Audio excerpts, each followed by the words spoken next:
আচ্ছা অনেক হ্যাঁ তোর একটা হিসাব ধরি শুনি মনে কর তোরে আমি এই যে 20 টাকা দিলাম, এই যে 20 টাকা দিলাম, এই যে 20 টাকা দিলাম, তাহলে কয়টা হইলো?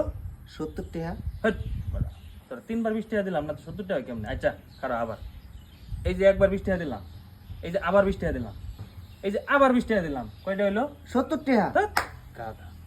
আচ্ছা তোর অন্য ভাই বোঝাই, মনে কর তোরে আমি 20টা লেসু একবার দিলাম, হুম আরেকবার দিলাম 20টা লেসু, হুম আরেকবার দিলাম 20টা লেসু, কত হইলো? কয়টা হইলো? 60টা। 60টা। এই যখন বুঝছিস তাহলে হন আবার টেহাটা বুঝাই। মনে কর তোরে 20 টাকা দিলাম, হুম। এই যে দিলাম 20 টাকা, এই যে দিলাম 20 টাকা, কত হইলো? 70 টাকা। 70 টাকা কেমনে হয়? আরে বাকুল তুই বুঝস না, আমার তুই যে 60 টাকা দিলে আমার কাছে 10 টাকা আছে না।